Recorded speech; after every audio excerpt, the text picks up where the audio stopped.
Ce programme vous est offert par Illico Cash.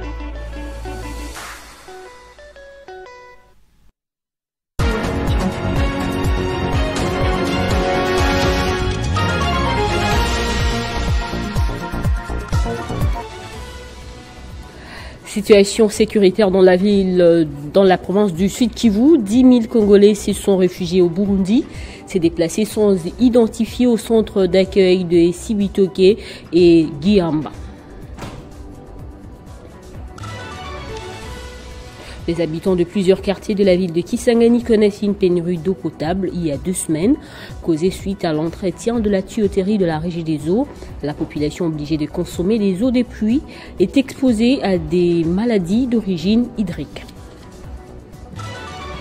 Début ce mardi des pourparlers entre les Américains et les Russes en Arabie Saoudite en vue de mettre fin à la crise russo-ukrainienne.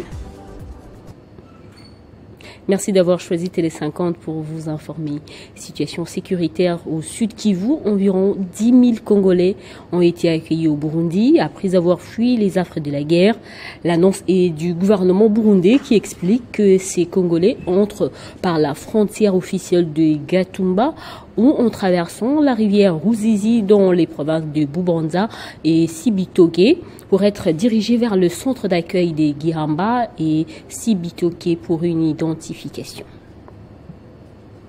Et la SENCO et l'ECC poursuivent leur consultation avec certains chefs d'État africains. Déjà, ils ont échangé avec le président kenyan William Ruto.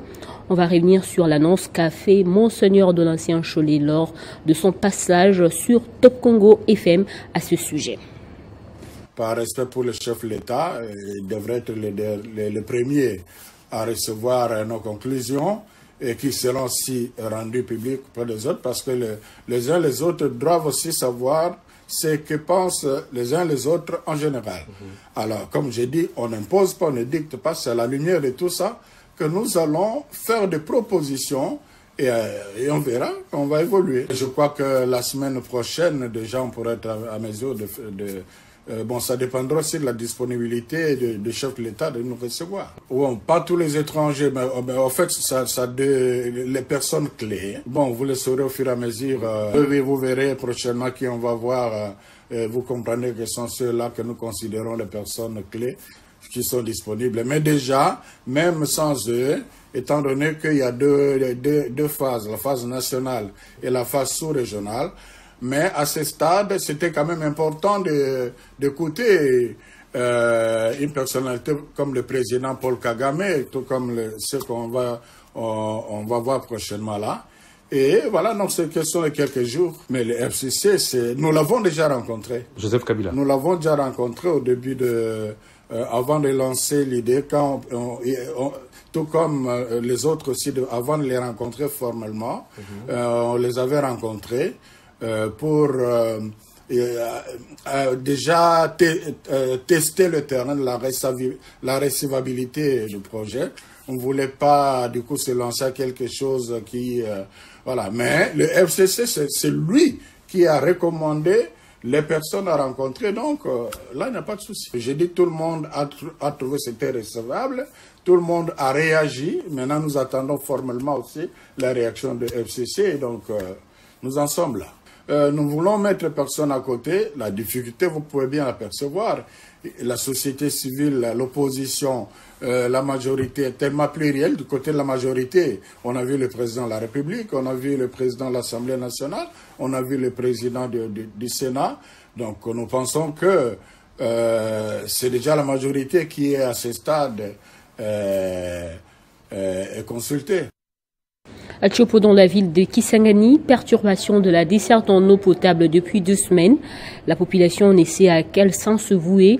Les rares de fois, c'est plutôt une eau colorée et de très mauvaise qualité qui est fournie par une régie des eaux aux abonnés absents.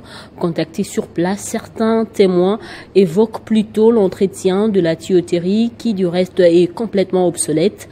Une situation qui risque d'engendrer de maladies d'origine hydrique. L'urgence s'impose pour une solution adaptée. Cette carence d'eau potable concerne plusieurs quartiers de la ville de Kisangani. Zéro corruption, 100% des développements. Les agents et cadres de l'Inspection générale des finances sont en formation pour incarner des valeurs d'éthique en vue de lutter efficacement contre la corruption. Cette série de formations est dispensée par l'Observatoire de surveillance de la corruption et de l'éthique professionnelle. Les agents et cadres de l'IGF seront édifiés pendant 4 jours, soit du lundi 17 au vendredi 24 février, par une série de formations d'immersion aux valeurs éthiques.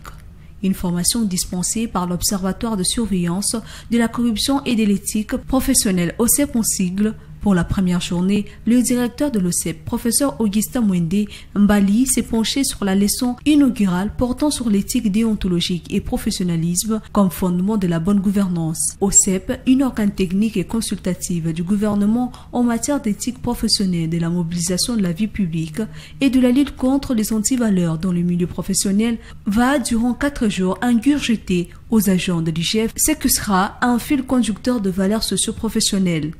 Il faut moraliser nos agents publics de l'État, surtout ils sont appelés à effectuer des missions de contrôle des finances, comment se comporter devant l'argent.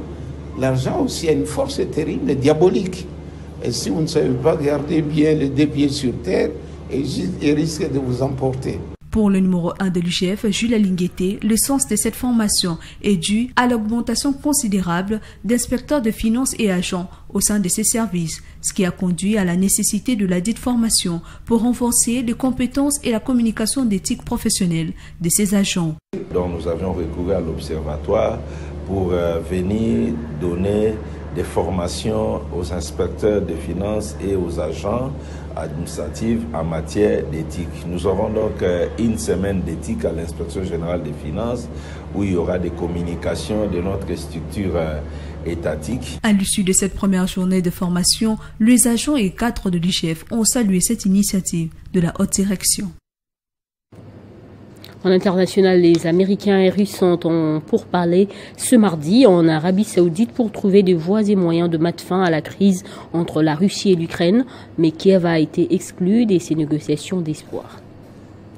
Des discussions de haut niveau ont débuté mardi en Arabie Saoudite entre des responsables américains et russes dans l'objectif d'améliorer les relations et d'engager des négociations en vue de mettre fin à la guerre en Ukraine. Ces rapprochements suscitent l'inquiétude à Kiev et chez les Européens qui craignaient que ces pourparlers se déroulent sans leur concertation. L'ambition derrière ces échanges semble être de préparer un éventuel sommet entre le président Donald Trump et Vladimir Poutine. Cette rencontre à Riyad, capitale saoudienne, est la première en personne entre de hauts fonctionnaires de 2 pays depuis l'invasion russe de l'Ukraine il y a près de 3 ans. Elle fait suite à un appel téléphonique la semaine précédente entre Donald Trump et Vladimir Poutine. Le climat de la rencontre qui a eu lieu dans le centre de conférence Supalé d'Iria était visiblement tendu. Aucun geste de cordialité ni déclaration publique n'a marqué le début de discussions qui se sont ouverts peu avant 10h30 heure locale. Autour de la grande table en acajou, le secrétaire d'État américain Marco Rubio faisait face à son homologue russe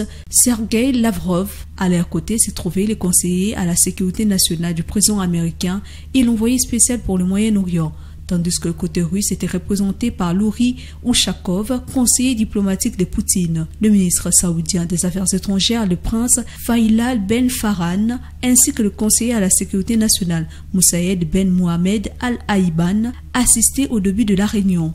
Les 2 parties ont tenu à modérer leurs attentes, mais cette rencontre marque un tournant significatif dans les relations américo-russes, un développement qui inquiète particulièrement les Européens. Le président français Emmanuel Macron a d'ailleurs convoqué en urgence lundi une réunion avec les dirigeants européens clés pour afficher une posture commune sur la sécurité européenne et inviter de rester simples spectateurs. Il s'est également entretenu avec Donald Trump et le président ukrainien Volodymyr Zelensky, réaffirmant que la Russie devait cesser son agression en Ukraine et garantir une sécurité crédible pour les Ukrainiens. Zelensky, quant à lui, a précisé que la France l'avait informé des pourparlers en cours et qu'il partageait une vision commune avec les Européens pour parvenir à la paix.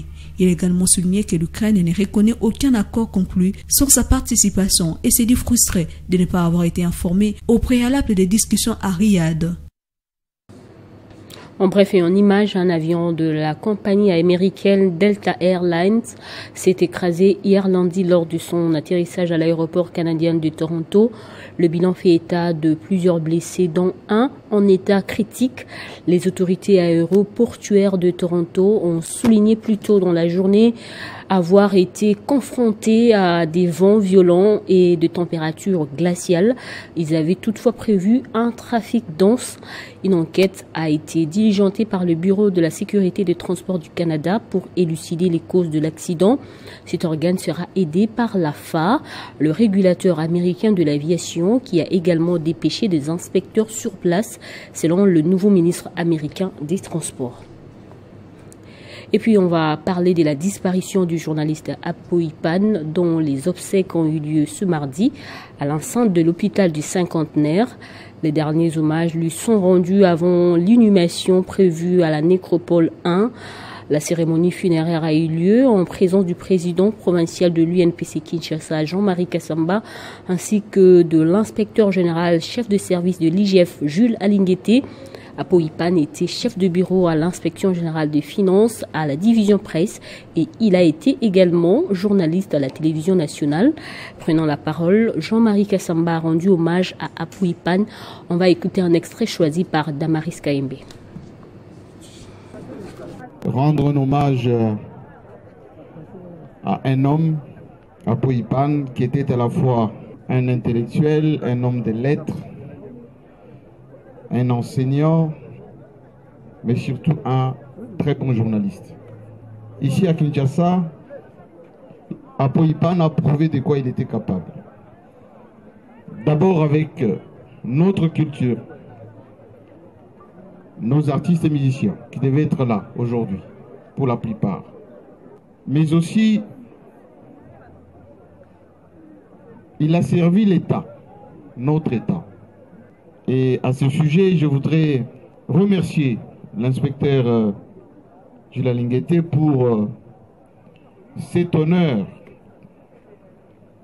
que l'IGF, qui fait du bon travail pour la République, vient de rendre à Apo Ipan, qui était un homme aussi éclectique, mais qui avait une dose de bling-bling comme la petite dernière maison qu'on vient de lui offrir. En sport, la NBA Africa a annoncé la création du prix humanitaire Dikembe Mutombo, une distinction annuelle qui va récompenser une personne ou une organisation œuvrant pour la santé, l'éducation ou les opportunités économiques en Afrique. Ce prix rend hommage à Dikembe Mutombo, légende de la NBA et philanthrope reconnu, décédé récemment. En parallèle, NBA Africa construira 55 terrains de basket à travers le continent en référence à son célèbre numéro de maillot. Le premier terrain sera inauguré à Kinshasa, sa ville natale. L'annonce a été faite par le commissionnaire de la NBA, Adam Silver, lors du 10e NBA Africa All-Star Lucheon à San Francisco en marge du NBA All-Star Game 2025. Dès l'année prochaine, le prix sera remis chaque année et accompagné d'une aide financière pour soutenir des actions humanitaires. Dikembe a consacré sa vie à aider les autres. Ce prix et ce terrain honoreront son héritage exceptionnel, a déclaré Adam Silver. Place au rappel des titres. Situation sécuritaire dans la province du Sud-Kivu. 10 000 Congolais se sont réfugiés au Burundi. Ces déplacés sont identifiés au centre d'accueil de Sibitoke et de Giramba. Les habitants de plusieurs quartiers de la ville de Kisangani connaissent une pénurie d'eau potable il y a 2 semaines, causée suite à l'entretien de la tuyauterie de la Régie des eaux. La population obligée de consommer les eaux des pluies est exposée également à des maladies d'origine hydrique. Début ce mardi des pourparlers entre les Américains et les Russes en Arabie Saoudite en vue de mettre fin à la crise russo-ukrainienne. Dans un instant, on va prendre la revue de presse.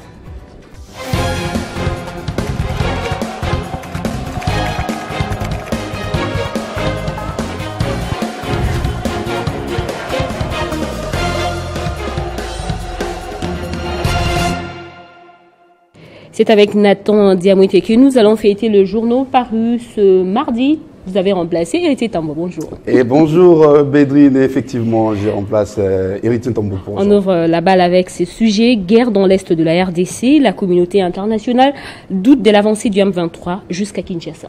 Eh bien, Bédrine Kenge, c'est justement le propos du secrétaire général des Nations Unies, Antonio Guterres, qui sont abordés par plusieurs journaux parus ce mardi. Forum des As ouvre le bal et écrit sur sa une: Antonio Guterres hausse le ton, la souveraineté et l'intégrité de la République démocratique du Congo doivent être respectées. Bédrine, ce portail rapporte alors que la communauté internationale observe avec préoccupation l'aggravation de la crise. Les regards sont désormais tournés vers les instances diplomatiques pour voir si cet énième appel du chef de l'ONU sera suivi d'actions concrètes en faveur d'un règlement pacifique et durable du conflit. Pour sa part, Info 27 relate que le secrétaire général de l'Organisation des Nations Unies a exprimé des doutes quant aux déclarations du coordonnateur de l'Alliance Fleuve Congo, Corneille Nangaa, qui affirme que l'objectif des terroristes du M23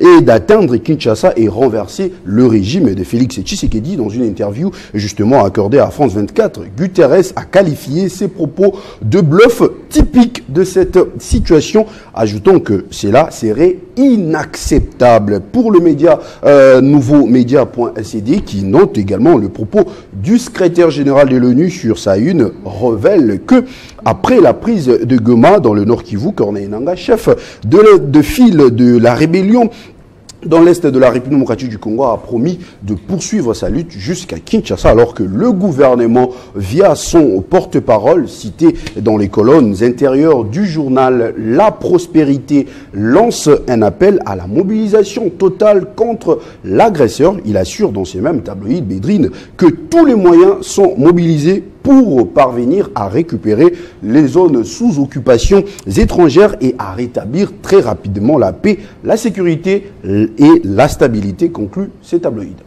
Et on va revenir encore sur ce sujet agression rwandaise.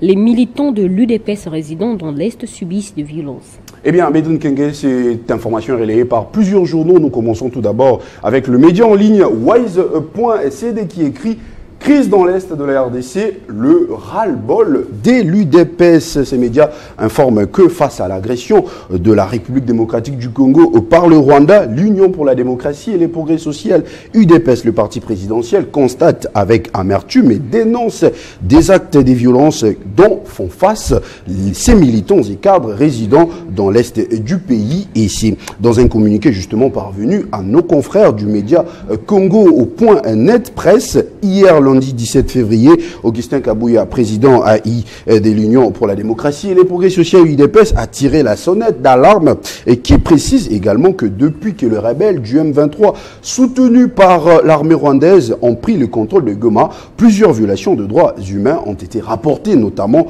des exécutions sommaires en plein jour. Et pour sa part, Radio Okapi note que l'UDPS rappelle qu'il est non violent depuis 1982. De ce fait, il est inacceptable que ses membres soient martyrisés à cause de leur opinion purement politique, ajoutent les documents. Ainsi, le parti cher à Félix Tshisekedi, président de la République, appelle la communauté internationale à suivre minutieusement cette situation dramatique des violations délibérées de droits fondamentaux de la population du Nord et Sud Kivu dans les zones occupées par les rebelles du M23. Et on va terminer avec cette nouvelle assez morose, notamment pour vous. Nathan, en tant que catholique, le pape François est encore hospitalisé. Effectivement, Bédrine, c'est une nouvelle qui inquiète les fidèles catholiques qui sont en ce moment en pleine prière pour justement le rétablissement de la santé du souverain pontife. France Live ouvre le bal et met sur sa une Vatican, le pape François toujours hospitalisé. Les Saint-Sièges annulent tous ses engagements prévus Ce week-end, effectivement, Bédrine, ces médias confirment que le pape ne pourra donc pas assurer ses engagements prévus ce week-end, a annoncé le Vatican ce mardi 18 février 2025 en raison de l'état de santé du Saint-Père. L'audience jubilaire du samedi 22 février est annulée et François ne sera pas à mesure justement de présider la messe des dimanches, a annoncé toujours les Saint-Sièges dans un communiqué. Et puis, pour justement clore ces tours d'horizon, Bédrine, le journal de son côté démontre clairement que le pape François souffre d'une infection polymicrobienne complexe selon les Vaticans. Il précise que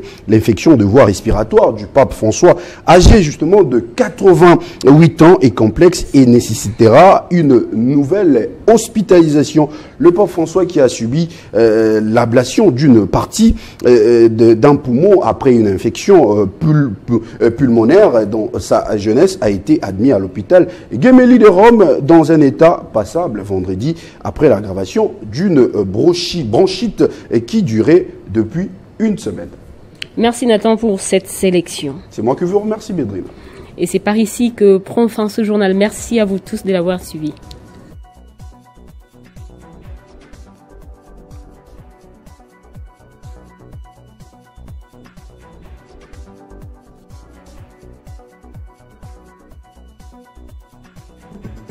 Retrouvez toute l'actualité en continu sur www.tele50.cd.